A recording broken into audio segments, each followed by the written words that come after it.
நீதிமொழிகள் 11ஆம் அதிகாரம் 24-25. வாரி இறைத்தும் விருத்தி அடைவாரும் உண்டு. வாரி இறைத்தும் விருத்தி அடைவாரும் உண்டு. அதிகமாய் பிசினித்தனம் பண்ணியும் வறுமை அடைவாரும் உண்டு. பார்த்து அப்படி ரொம்ப ஸ்டிஞ்சி, அதிகமாய் பிசினித்தனம் பண்ணி வறுமை அடைவாரும் உண்டு. இது உலகத்தில் பார்க்குறோம். உதார குணமுள்ள ஆத்துமா செழிக்கும். உதார குணமுள்ள ஆத்துமா, லிபரல் சோல், அவங்களுடைய மனநிலையை தாராளமாக கொடுக்குற ஒரு மனநிலை, ஒரு லிபரல் மைண்ட் வேணும் அப்படின்னு வச்சுக்காம. பொதுவாகவே சிலருக்கு அந்த மைண்ட் செட் இருக்கும். சார் 10 செய்யணும், கொடுத்துடக்கூடாது, பார்த்துக்கலாம், கொடுப்பான் அதை பார்த்துக்குவார். அதுக்காக அநியாயமாக செலவழிக்கணும்னு இல்லை, ஆனால் அந்த மைண்டில் கொடுக்குறதுக்கு ஒரு மைண்ட் செட் இருக்கும். அந்த உதார குணமுள்ள ஆத்மா செழிக்கும்.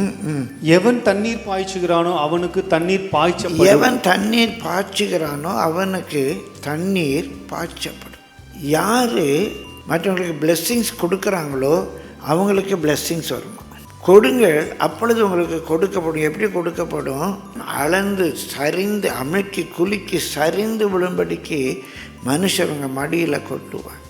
ஆனால் இதை குறித்து பவுலும் 2 கொரிந்தியர் 8-9 அதிகாரங்களில் விவரமாக சொல்கிறார். குறிப்பாக காணிக்கை, தசமபாகம் போன்ற காரியங்கள் பல விதங்களில் நம்ம வாரி இறைக்கிறோம். அநியாயமாக செலவழிக்க வேண்டாம். ஆனால் அந்த மைண்ட் செட், இறைக்கிற கிணறு தான் ஊறும் அப்படின்னு எங்கள் ஊரில் சொல்லுவாங்க. எவ்வளோக்கு எவ்வளோ தண்ணி இறைச்சி எடுக்கிறோமோ அவ்வளோக்கு எவ்வளோ தான் அந்த ஸ்ப்ரிங்லேருந்து தண்ணி வந்துடும். இது இயற்கையினுடைய விதி.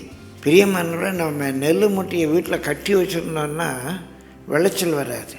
அந்த நெல்லை விதைக்கணும். ஒரு 10 மூட்டை விளைஞ்சது, ஒரு 2 மூட்டை நம்ம சாப்பாட்டுக்கு வச்சோம், ஒரு 7 மூட்டை விற்பனை பண்ணோம், நல்லது தான். ஒரு மூட்டையாவது நம்ம விதைக்கணும்ல. அந்த விதையை தானே கர்த்தர் ஆசீர்வதிக்க முடியும். நான் விதைச்ச ஒரு மூட்டை நெல்லுலேருந்து 30 மூட்டை வரலாம், 60 மூட்டை வரலாம், 100 மூட்டை வரலாம். அதான் 30, 60, 100 என்று சொல்வது. நான் ஒரு மூட்டை நெல் விதைச்சேன், 30 மூட்டை நெல் வரலாம், 60 மூட்டை நெல் வரலாம், 100 மூட்டை நெல் வரலாம். எதுலேருந்து வரும்? நான் விதைச்ச அந்த நெல்லுலேருந்து தான் வரும். இது இயற்கையின் விதி தானே. எனக்கு கிடைச்ச 10 மூட்டையும் நான் சாப்பிட்டேன்னு சொன்னால் நான் எப்படி விதைக்க முடியும்?